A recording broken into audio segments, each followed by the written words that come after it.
हाय, good evening. आज 10 मई 2023 है। और अगर हम आज देखें बाजार में क्या हुआ, तो खाली आज वही चार्ट देखने का इशू है जो आज हो गया है। क्यों? क्योंकि अब जो कल बाजार इम्पैक्ट करेगा वो सेंटीमेंट के अकॉर्डिंग करेगा। तो अगर बाजार सेंटीमेंट के अकॉर्डिंग बिहेव करने वाला है कल, तो उस सिचुएशन में चार्ट देखने का कोई मतलब नहीं रह जाता, लेवल्स का कोई मतलब नहीं रह जाता कल के लिए। क्यों नहीं रह जाता? क्योंकि अगर आप आज का भी चार्ट देखो निफ्टी का, निफ्टी का चार्ट लगा लेते हैं यहाँ पे।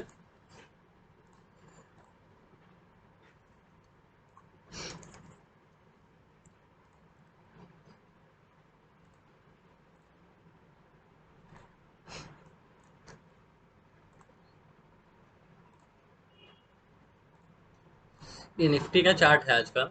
जैसे कि हमने कल डिसाइड किया था कि अगर बाजार इस पॉइंट के आसपास खुलता है तो हम इन शॉर्ट स्टार्टिंग में सेल का ट्रेड लेंगे।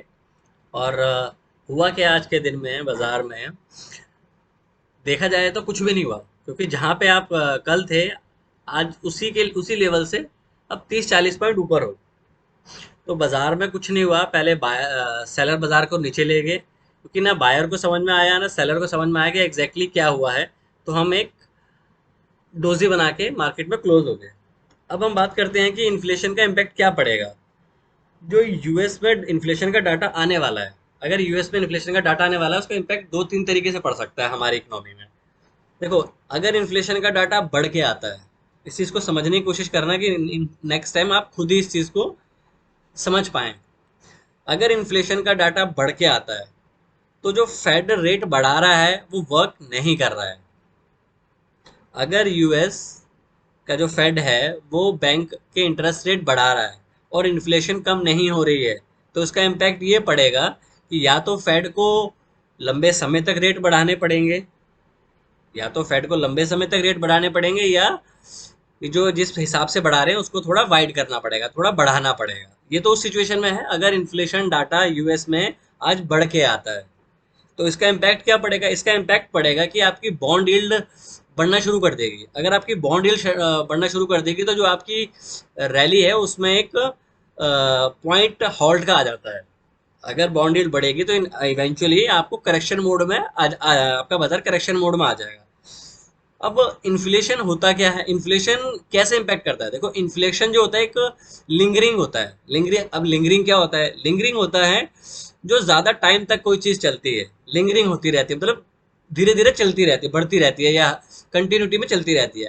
अब बजट और इन्फ्लेशन में फर्क क्या है? बजट का जो इम्पैक्ट है वो 2-3 दिन में खत्म हो जाता है, बट इन्फ्लेशन का जो इम्पैक्ट होता है वो जल्दी खत्म नहीं होता, बिकॉज इट्स ए लिंगरिंग। तो अगर कोई चीज़ लिंगरिंग है, तो वो आपकी अगर इन्फ्लेशन बढ़ के आती है, ये हम बात कर रहे हैं, अगर इन्फ्लेशन डाटा बढ़ के आता है, तो उस सिचुएशन में आपकी रैली पे पॉज हो सकता है, जो हम आउट परफॉर्म कर रहे हैं। स्टिल हम आउट परफॉर्म करेंगे, बट इनिशियली आप नीचे आ सकते हैं। अब पॉइंट ये है कि हम कल करें क्या।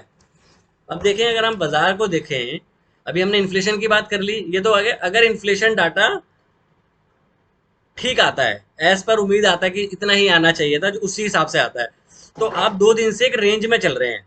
आप एक रेंज डिफाइन कर सकते हैं 18,350 की, जो हमने कल भी डिसाइड करी थी, और 18,200 की। तो यहाँ पे आप एक स्टेडल बना सकते हैं 18,300 का। 18,300 स्टेडल बना सकते हैं, जिसमें आप in the money call, in the money put ले लीजिए। क्योंकि अगर मोमेंटम आएगा तो कम से कम 200 पॉइंट का मोमेंटम एक साइड में आएगा, और वो आपका गेम आराम से आपको दे सकते हैं।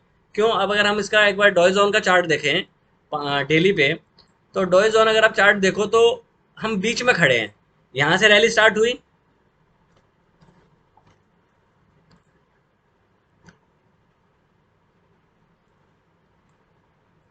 देखो यहाँ से रैली स्टार्ट हुई 2200 से, आप यहाँ तक गए, ठीक है। अब यहाँ से फिर आप नीचे आ गए। अब यहाँ पे आप कंसोलिडेशन कर रहे हो, इस जगह पे टाइम पास कर रहे हो। तो अगर इस तरह की सिचुएशन है, तो बाजार या तो इस बीच की रेंज में है, तो बाजार ऊपर भी जा सकता है, नीचे भी जा सकता है। तो इस सिचुएशन को ट्रेड करने के लिए, क्योंकि हमें नहीं पता डाटा क्या आने वाला है, हम अपना ट्रेड प्लान करना है।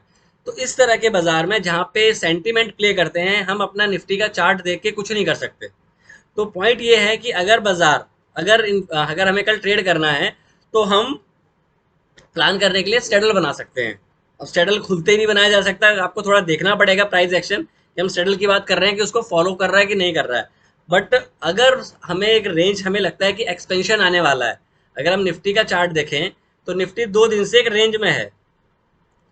ये देखिए निफ्टी का चार्ट, हम एक रेंज में है। ये रे, ये लो हो गया हमारा 18,200 और 18,350, मतलब ऑलमोस्ट आप 150 पॉइंट की रेंज में हो। अगर ये निकलेगा यहाँ से ऊपर या नीचे तो आपको 150 पॉइंट का ऊपर नीचे मूवमेंट मिल सकता है, क्योंकि हम 2 दिन से एक नैरो रेंज में हैं। तो इसलिए आपको यहाँ पे सेटल बनाया जा सकता है कि हम ऊपर के लिए 150-200 पॉइंट देख सकते हैं, नीचे के लिए 150-200 पॉइंट देख सकते हैं। तो ये कल निफ्टी का व्यू रहेगा कि जब तक हम एक्सपेंशन सोच रहे हैं तो सेटल बनाया जा सकता है, क्योंकि सेटल इसलिए बनाया जा सकता है क्योंकि सेंटीमेंट है तो बड़ा मोमेंटम की उम्मीद है कि बाजार में बड़ा मोमेंटम आपको मिल सकता है। और अगर इस तरह की जानकारी आपको लाइव मार्केट में चाहिए तो प्लीज़ सब्सक्राइब और यूट्यूब चैनल, सो आपको ऑन टाइम और इस तरह की इन्फॉर्मेशन मिलती रहे। जैसे कि आज निफ्टी में हमने ट्रेड लिया और वो काफ़ी अच्छा वर्क किया। हमने बाय का ट्रेड नहीं लिया, शॉर्ट का ही ट्रेड लिया। हम शॉर्ट के ट्रेड से निकल गए, उसके बाद हमने पूरा दिन कुछ नहीं किया, जस्ट मार्केट को वॉच कर रहे थे। बिकॉज मार्केट में एक पहले सेलर जीत गया, लास्ट में बायर जीत गया, और मार्केट एक जगह पे अनडिसाइडेड पॉइंट पे खड़ी हो गई, क्योंकि सेंटीमेंट है। अब हम बात कर रहे हैं कि कल इलेक्शन का रिजल्ट भी शाम तक ओपिनियन पोल आ जाएगा। देखिए, इस देश में हर 3 महीने या 4 महीने में किसी न किसी जगह पे इलेक्शन होते हैं, तो इसका इम्पैक्ट इतना नहीं पड़ेगा जितना इम्पैक्ट इन्फ्लेशन डाटा का पड़ेगा। तो इसका इतना बड़ा इम्पैक्ट ना है, और ना ही हम इस बारे में ज़्यादा इम्पैक्ट करें, क्योंकि वो न्यूज़ चैनल आपको बता देगा कि क्या होने वाला है। तो हम फोकस करें कि हमें कल क्या करना है। तो हम निफ्टी और बैंक निफ्टी दोनों में एक सेटल बना सकते हैं। निफ्टी का मैंने आपको बता दिया, एक बार बैंक निफ्टी का भी देख लेते हैं किस रेंज पे हम चल रहे हैं। वैसे तो मैंने रेंज डिसाइड कर रखी है ऑलरेडी हमने। ये निफ्टी का है, बैंक निफ्टी का। तो इसको एक बार ही ओपन कर लेते हैं। आपकी जो रेंज बन रही है 42,800 टू 42,500 के आसपास, मतलब 700 पॉइंट की आपकी रेंज है निफ्टी की, बैंक निफ्टी की। तो आप अभी हम क्लोज हुए हैं 43,300 के आसपास। तो आप यहाँ पे कर सकते हैं 43,400 की कॉल पुट दोनों ले सकते हैं, इन द मनी या एट द मनी, जो आपको कन्वीनियंट लगे प्राइस देख के। और उसमें आप ट्रेड कर सकते हैं, क्योंकि 700 से 800 पॉइंट का मोमेंटम बैंक निफ्टी में भी इजीली आपको दिख सकता है। बिकॉज हम एक स्टिल एक रेंज में ट्रेड कर रहे हैं, और रेंज के बाद एक एक्सपेंशन आता है, क्योंकि हम कॉन्ट्रैक्शन है, कॉन्ट्रैक्शन के बाद आपको एक्सपेंशन मिलेगा ही मिलेगा। कोई भी ट्रेड लेने से पहले प्लीज अपने फाइनेंशियल एडवाइजर से जरूर कंसल्ट करें। Good night and trade well. Thank you.